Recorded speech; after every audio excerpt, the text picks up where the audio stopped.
Oh, well, there is nothing quite like a mother's touch, but for Kate Ogg, the first time she held her little boy marked the beginning of a truly incredible story. Kate gave birth to twins earlier this year, but moments after the delivery, doctors told her one of them was not going to survive. Kate and her husband were handed their baby to say their goodbyes. But that is when the unexpected happened. As the camera captured their time together, little Jamie moved and then responded to breast milk on his mother's finger. For more on this remarkable story, we're joined now by Mum Kate with her son Jamie, and Today Tonight reporter Dean Cassidy, who stopped us all last night with this report. Just incredible.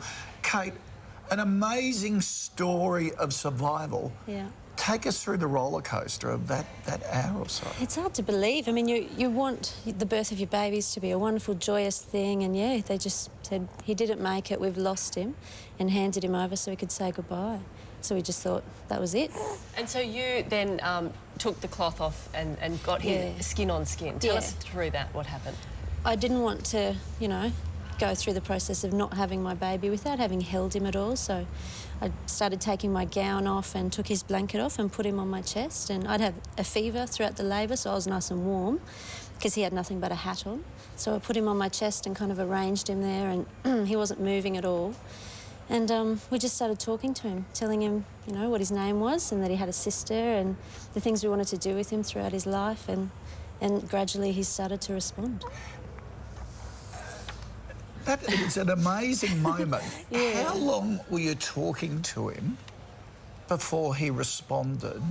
About 5 minutes. 5 minutes? Yeah. And could you quite believe when he started to move? No. What went His through your first mind? movement, because he startled and I felt something warm run over my belly, he was weeing, and I was like, oh no, he's lost control of everything and now he's dead. And so we just kept talking, and next thing his chest was moving, and that was something new, and then he was grasping his dad's finger, and then he opened his eyes and moved his head from side to side, and that's when we told the midwife, go get the doctor, he's not dead. Could you believe it when he was... No. Did you think to yourself, this just isn't happening? No, nobody believed it. Caught up in the emotion? Mm-hmm. Well, no one did believe it, did they? But they told you that was something that may be happening because he was dying. They called it death throes. They said it's reflexes, and so it's not really happening. how long did that go on for? We called after probably 10 minutes for the doctor to come back, and then it went on for another hour. And we obviously knew the doctor wasn't coming back then, so we called for him again. And in the interim, the midwife took some footage, and my mother and my sister were taking photos for us, and yeah. But you poor thing, to have that movement and to be told, oh no, get your hopes up, then told, no, it's just death throes. Yeah. And they keep going and going, and you think, well... For 2 hours.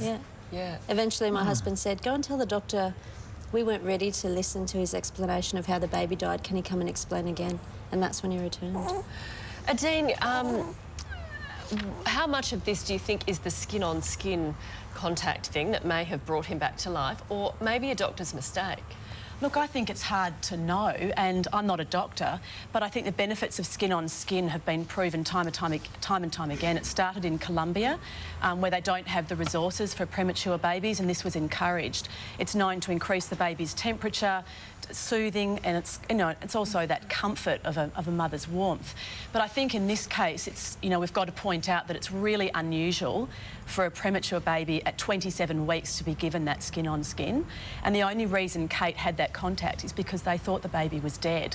Most premature babies, will go straight into ICU, and it could be up to 2 weeks before a mother actually gets to hold the baby, and then they do the skin-on-skin, because there are proven benefits. But I think for me, what makes the story probably more horrific, it's a great story, is the fact that no one came to them. Yeah. So for two hours, they're struggling, is my baby alive? Yeah. Or am I going crazy? Am I struggling to let go? And then to see that footage, which is taken by a midwife, why isn't the midwife jumping up and down in the corridors and saying, listen, doctor, this baby's alive, you need to come? Someone just double-check, triple-check. Absolutely. As many times as you can. It is incredible. Oh, golly, it's just, seeing it, it's really... And you gave him breast milk, and, on your finger, and just tried everything. Well, and now look at you. Yeah, look at him. I know. He's very healthy. very active, very alert. Yeah. It is a wonderful, wonderful story. Fantastic. It's just terrific. Great 21st story. Yeah, got some great You video. could say, couldn't A you? miracle. It would be nice to have a doctor explain how it happened, but, you know, Yeah. a miracle of life, who knows? Yeah. Yep. Yeah. Thanks very much, Kate Thank and you. Nadine, Thank for doing you. a story on Today Tonight last night. Still to